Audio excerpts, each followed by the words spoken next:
This is the Professional Learning Network presentation.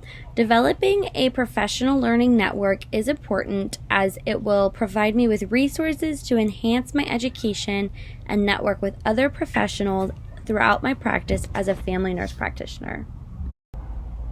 The first step I made while creating a professional learning network was creating an American Association of Nurse Practitioners account.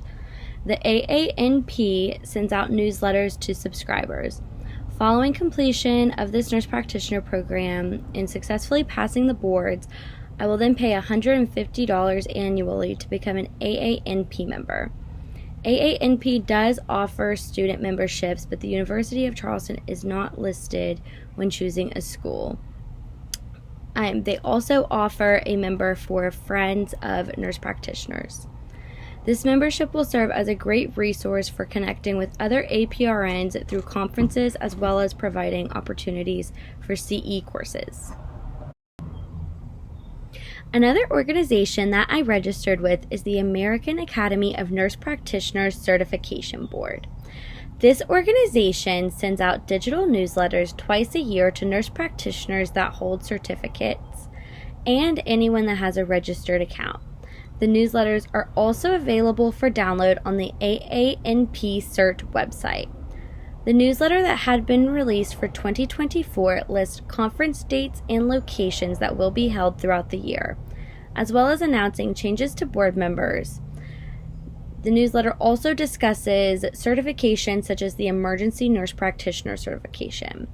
This newsletter is released twice a year, and with each release of the newsletter, the end of the newsletter discusses a certification that is offered. This year, it was the Emergency Nurse Practitioner certification. Another organization that I registered with is through Lippincott, and it is the Nurse Practitioner e-News.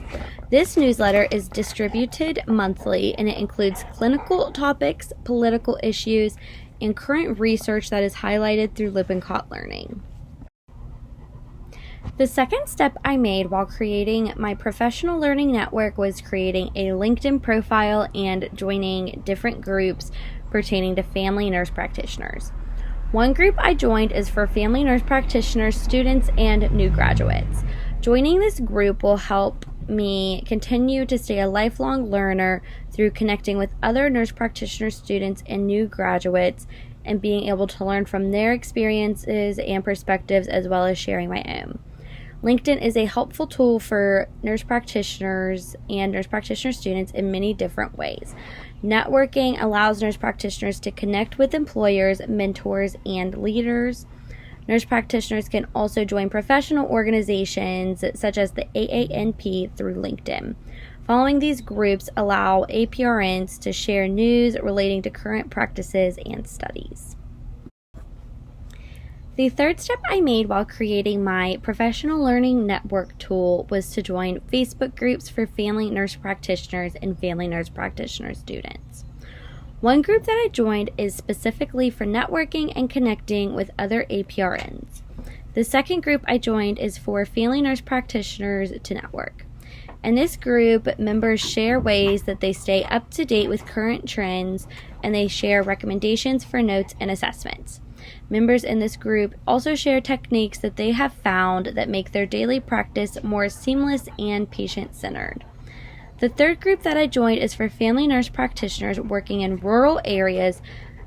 After completing this program, I hope to work in rural West Virginia. So this group should be helpful to see what other working professionals do and their practice and how they advocate for their patients, so I can hopefully implement some of these strategies while I advocate for my patients. Nurse practitioners are lifelong learners. One of the biggest factors they use to accomplish this is through building connections and networking.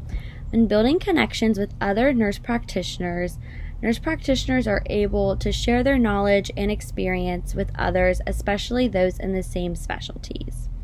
Sharing resource and knowledge allows nurse practitioners to foster a culture of learning, improving patient outcomes. APRNs also continue learning through self-directed strategies such as research or keeping up with newsletters from professional organizations such as the AANP. They can stay up to date by attending workshops and conferences, where they can also connect with other nurse practitioners and professionals to improve the care that they are providing to patients and provide quality patient-centered care.